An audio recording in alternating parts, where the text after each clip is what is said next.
Hello everyone, Peter Isesele here. If this is your first time, coming to my channel to watch any of my video, do well to subscribe. Just click on the subscribe button. Subscription is free, and also share this video if you find it very valuable. So today we are going to be looking at writing letter of statement of purpose, some call it, or sometimes letter of intent.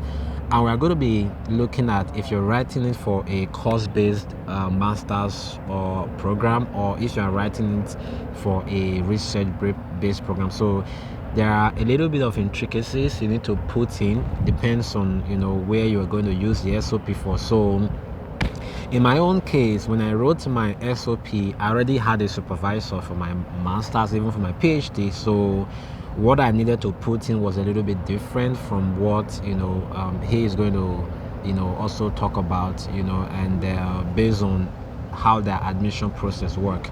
So just a little bit of introduction. Just tell us about yourself, briefly. Okay, my name is Taiwo, and I'm a graduate student at Department of Chemistry, University of Alberta, a PhD student, and all right, great. The last time we're having a conversation about legacy and all that. So today we are going to be talking about SOP, statement of purpose. So let's start with research-based SOP. I'm just talking from my experience. So when you're coming for a research-based program, and then for the most part you need to contact a supervisor. Definitely. Right? When you've contacted a supervisor, most times they will have a particular project they want you to work on. Yeah. So most times they even send you maybe like a summary of the project that they are working on. Or they are working on presently. They are already working on. So for the most part, that's the project where you actually got the funding to do. Yep. So what you just do when you are writing your letter of your statement of purpose is just you want to explain a little bit about, I've already spoken to this professor, this is the type. Let me use mine as an example. So mine goes like this: my name is Peter Isesele. I'm applying for a PhD program in the Department of Human Nutrition, and I've already contacted this professor, and the project I'm going to be working on is on cancer and nutrition. And then so everything in terms of the research objective, the hypothesis, everything is already there. Okay. So she kind of even sent me like the summary, and then so I just edited that a little bit, like the summary of the research. Then at the end I just stated my research goal is to finish my PhD, and maybe do a postdoc and get into the academia. It doesn't have to be like that, but it's just a way of making them think that the investment they're going to give to you as a PhD student is worth it. Yep. Right. And after that, talk about what you wish to, maybe your career plan and Yep. all that. So it's kind of a very simple thing. You don't really need to do a lot. Yep. Because when you're applying for admission, your supervisor is already there to advocate for you. Definitely. You understand? So the admissions committee, they just connect with your supervisor and like, this student said he's already contacted you. Is everything okay? Is it correct? Once they confirm, when the department confirms from the supervisor that okay, I've already accepted this student, then they just process the admission straight up. So that kind of SOP is not detailed. Okay, it's kind of very concise. It's only one other thing is you also want to make it concise, because sometimes they want to nominate you for scholarship. Yep. Though most of the time. Yeah. Though what happens is the supervisor nominates you separately for scholarship. Yeah. Right. So, and there are some scholarship like the entrance scholarship. You only get the entrance scholarship after the department have given you admission. Yeah. Right. When they've given you admission, then the supervisor will now write a letter to, maybe sometimes, like my own case, my supervisor has to tell me to send my CV to her so that she know what I have done, and then she wrote the letter of nomination to nominate me to the department for the entrance scholarship. So when I got my admission letter, 1 week later I got the the nomination letter for the scholarship. So that's how it works mostly for research programs. So Taiwo is going to talk about, how the SOP work for two scenarios, right? Number one, research programs that don't need you to get a supervisor before you apply, and then a course-based program. So do you want to maybe talk about how your own program, where I think is kind of close to what we see with course-based students? Yeah, most of the time, even when you get in touch with supervisors, they will ask you to send your statement of purpose. Yes. They want to check whether it goes in line with their own research interest. Okay. And I remember one time when I sent a message to Australia to get a supervisor, the first thing the professor asked of me is that I should send an SOP, statement of intent. Okay. Now, let me say at this point that at times SOP is called SOI, statement of intent. Statement of purpose is also called ML, motivation letter. It depends on the region and the school you are applying to, what they call it. And most of the time, when it regards that statement of purpose needed to be written for admission, it takes about 30 to 40% of your assessments. That's right. So the supervisor, even the supervisor recommendation, I mean the professor from your country, only takes about 10 to 20%. It means that the SOP is a place whereby that sets edge for students that are excellent in writing and convincing. So take for instance, I'm in Afghanistan, you are in Nigeria, and I'm writing to you from Afghanistan. It means that I must be able to write in details and be able to convince you, your own line of research, what I can do and what I can offer you. Now, let me start by saying for research-based that didn't need a supervisor, all admission process, whether course-based or research-based, needs admission committee, and most of them review admission processes. Now, the first thing you have to understand is that you must have the indices of assessment. Now, for each admission process, whether for each college or each department or each admission, it depends on the kind of admission you are applying for. It has an indices, what they are expecting. But for research-based, whether you are seeking a supervisor or you don't need a supervisor, the first thing you have to craft for your SOP, which is called statement of purpose, is your research intent.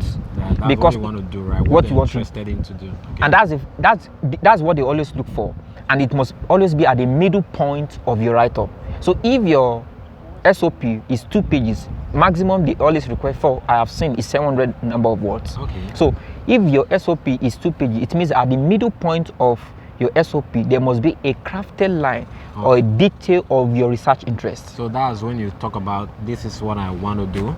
And this is how significant what I want to do is. Take for instance, for my own, I said my research interest lies in the area of investigation of nanomaterials that are synthesized based on organic materials that are needed for medicinal purposes, because I opted in for nanomedicine and nanotechnology. So it takes a while for me I need to read journal articles, I need to read craft that.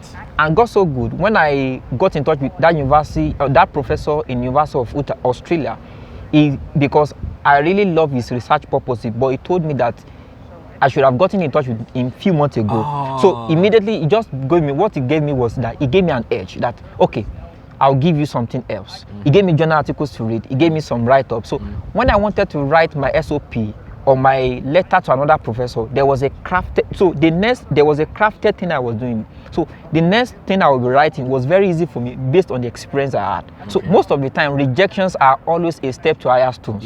So I've said that the first thing is the indices of assessment. Every admission process has indices of assessment. Take for instance, for MasterCard now, what they are after is your extracurricular activities and leadership ability. That's what they are after, even Commonwealth as well. But for admission processes, most especially in North America and in North America generally or Europe, what they are after is your research ability. It's very important. So what about a situation whereby someone just finished his undergrad and then you're trying to apply for masters? So what do you put here? How do you prove to them about your research? My friend and Peter knows that normally there's no funding for course-based. We only have funding for research, because research-based improve the economy of the country. So that is what they're after. That's where they pump a lot of their money. That is the major point. Now, what I will advise is that for me, normally in my class, I'm the only African student that is a master student among the PhD students that were admitted. let me say I'm the only African student that we admitted as a master student from Africa in my set, in my department. Wow. Why? Because when I finished my undergraduate, now I always make a statement that where you are today is because of the information you have. Where you're supposed to are is because of information you never had. Yep. Now, when I was at 300 level, I want to explain the undergraduate level now. When I was at 300 level, I got the information, I got the materials, what I need, the GRE, the TOEFL, the SOP, anything. I needed to write it before time, before my NYC days. So immediately I got my supervisor. You know, in my country, what they do is that in your final year, you have got a supervisor. So when I got a supervisor, the first meeting I had with my supervisor, I said, sir, I want to beg you for something in the name of our God, sir. Please, I need a journal article. He looked at me and said, like what? Because that was, you know, we undergraduate students, most especially, we didn't come from a country where we are not exposed to information. He looked at me, and thank God, my supervisor was an experienced man in international field. And let me say this in cap as well. In SOP, if your supervisor has an international recognition, like Scopus, you must add it in your SOP. It influences the mind. I will still talk about that later when I'm explaining. Now, I might not take it too much of time. No. I mean, people. These to be interactive. These are very valuable information that I feel people know. Yep. And you know, for the most part, when you know it early, very important. Sometimes there's some information you know a little bit late, but you know, even I've had conversation with people, maybe people in their third year and fourth year, they are asking me, oh, is my GradNext mentorship program relevant? I was like, I need to start coaching you now. If I see someone in 200 level second year, and I coach that person and tell the person what the person needs to do third year and fourth year, and some of the things you need to do in your NYSC, by the time you are finished your NYSC, you are already a giant. Definitely. You understand? Continue your story. I told him, he said, look at me, he said, eh? I said, yes, sir, I need it. So when I finished my undergraduate, as an undergraduate student, I had 2 international papers, journal articles. Wow. I have 2 international conference presentations. Wow. So that is, and as a PhD student, you must have at least 2 or 3. So that means it qualifies me to be in the realm of the PhD students. Wow. So the only application I did to North America, Canada to be specific, was just one, and I got it once. Wow. So one of the things they look for, when I look at the assessment, one of the things they look for was my journal article. It puts me forward ahead of others. You understand what I'm saying? Because I have many first class students. I also applied for the scholarship that I also applied for. But you just want application.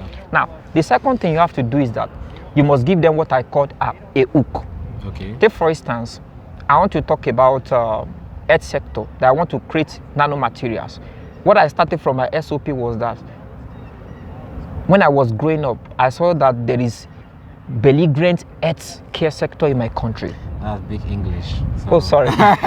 We have to go bring our dictionary so that we can understand whatever he's saying. You know, he's a very knowledgeable man, so he's a well-read man. So don't mind me. You know, yeah. So I saw that there must be an hook. Now, for every admission process for each department, at least we have 5,000 applicants. Yep. It's a lot. And for my department, they said they have more than 10,000 students. Wow. And they want to admit 45 students. Wow. So the first thing that must think in your head before you write everything down, A or B or C, is that what will be if an admission committee member is reading my SOP? What will catch their attention and say, oh, this guy, let me put all the application. Let me even read for that. I must read for that. Yeah. That must be the hook. I don't really tell people to start with their research. No. Start with the problem. Start with the problem, because inside the problem, you not tell them your research interest lies in solving the problem. Okay. Another thing I want to say is that if a first class student, the second point I want to make is that take your time to be proud, but be honest. Yeah. Okay. That's very true. Let me explain that. That you're a first class student and you graduate as the best student of your department, or say don't just say I'm the best student in my department. They like facts and figures.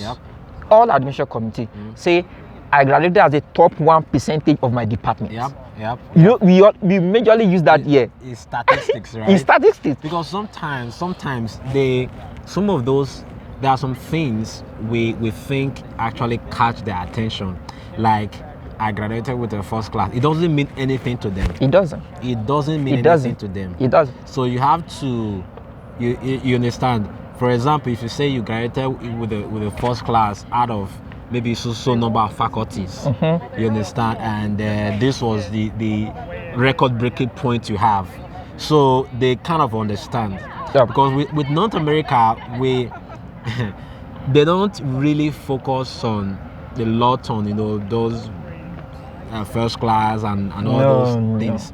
No. So don't. I've had the conversations with first class people. So the fact that you have first class alone, and if you don't substantiate your SOP and that, you wouldn't even get it. Yep. You understand? You wouldn't get it. So don't let, because you had 4.5 out of 5.0 to just enter your head, and then you wouldn't all think those of, things. Yeah, continue your gist. Yeah. And got so good by ending of October, I'll be delivering my another conference paper from my project work undergraduates in Australia. Wow. So that is just, it depends on, that's why I'm saying that if you plan ahead, there are some things that will come as a course. Like it always seems like you didn't work for it, but you work for it. Yeah. Now, another point I want to make is that when you are writing a research-based program, make sure that you are showing your research potential. Okay. But when you are writing a course-based, make sure that you are showing your leadership and extracurricular activities. That's a big difference. Yep. And I know that most people on this platform want scholarship funding, and funding is based on research-based. Now, one of the problems we have seen is that we deliver, during our undergraduate days, we deliver 10 paper. And we feel like, it doesn't matter, 10 paper. That paper, include it in your SOP. It's very important. Those little points is very important. Now, another thing I want to say is that make sure that you are able to convince them at the last point of your SOP that the reason why you are choosing their school is this and that. Maybe because of their state of art facilities or something like that. And if you can give a recent statistics, for example, the school has been, recently become the top ranked. Wow, they love it. It's amazing. Yeah, it's amazing. Now, I always say, when I'm reviewing SOP, like my friend always review document for people online, that when you are writing SOP, make sure that you are progressive in your writing. What do I mean by that? Okay, want to come for PhD in Canada, to be precise. Don't mind me, I will be talking about Canada now. To be precise. Never say, when I finish my master's, I published this paper. Then you now went back to your undergraduate, you now talk about your undergraduate. It doesn't give them progression. Now, start from your inquisitive nature while you are in primary school, back to your high school days, back to your undergraduate, back to your masters. That's a progressive nature. It makes them to be standardized. Say, this inquisitive nature was spurred from the beginning and it lasted for a while. That's why you are opting in for this. It makes the progress. It makes the person that is reviewing the document to follow it up. Not that I'm going back. No, you don't want to confuse. You don't want to confuse. Think about you're having a conversation with the reviewer. And you are giving a story. It should be progressive. Just like, think about conversation. You are having conversation with this person, but the person cannot reply you, but it's kind of a form of conversation. If you can do that in your SOP, make it read it to yourself and think of, okay, if I'm reading this thing to these people, how would they look at it? Then I always tell people, one of the things I've seen people, I'm not trying to abuse or cajole anyone, is that people are lazy. They want you to write those things for you. I always tell people, SOP takes months. Now, in Scholars Association in the world that I'm part, they told us that the Asian people, they prepare a year before they write their SOP. I've seen, the problem coming to school, getting scholarship is not a Ponzi scheme, it's not MMM. I've heard people, they're like, oh, I want to come January. And what do you have on ground? Nothing. You don't have SOP written. You don't have your documents. Have documents, you don't contact the supervisor, and you just want to come. It's not possible. So at least there should be a 1 year from the time you conceived the idea. Take out time to write this thing. Take out time to write your SOP. So I have people telling me, oh, I don't have, I'm trying to write my SOP. So that's why we are doing this video, so that you will know what are some of the things to put in your SOP. Once you have written the SOP and then you want us to review it and give you feedback, because now, where are you coming from now? From the lab. From the lab. And I'm still going back to the lab. You understand? So I'm just coming from the lab. We are on our break now, so we just came out to do this video for you. So we don't really have that luxury of time to be thinking about your story. So your story is peculiar to you, so take out the time, frame your story, and once you frame your story, it will be easy for another person to look through and give you feedback. Okay, one final note. Now, like me, my friend knows me. I'm a very blunt person. When I received one SOP and I wanted to read, I have a very short time, just a video on my Sunday, because I'm always busy from Monday to Saturday. I told the person back, you cannot have scholarship. Just a plain truth. Now, what I will advise is that when you finish writing your SOP and you are done with it, make sure that you send it for people that can review, scholars. If it's possible for you to pay the little amount. It's very important. You may think that little amount is nothing, but it actually goes a long way. That's my advice though. It's worth it, it's worth it. Whatever price you can pay just to get this done is worth it. Okay, so my final point, don't be in a hurry, number one. Number two, have a plan. Okay, if you are pursuing two schools or two schools, one school, have a plan. Okay, I'm going to get this done, then I'm going to get my CV arranged this time. I'm going to get this done. Just have a plan. No matter how long it's going to take, have a plan. Once you have a plan, it becomes easy for you to pursue. So don't just like, I want to come to Canada next month. I want to come to Canada, just in Canada is a country everyone wants to come to. So if you can come next month, well, it's fine. We want more Nigerians, more Africans, more people from other country here, but for the most part, take your time. Take your time and do it. I'm going to do a video very soon. I was having a conversation with one girl from India, and she was telling me she wrote more than 100 emails.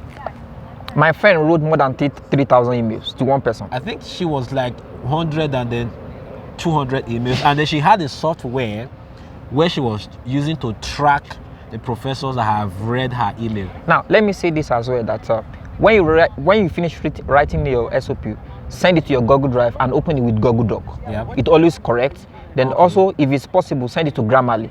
Don't believe that you know how to construct English. No, because in Grammarly, it will give you your performance stage.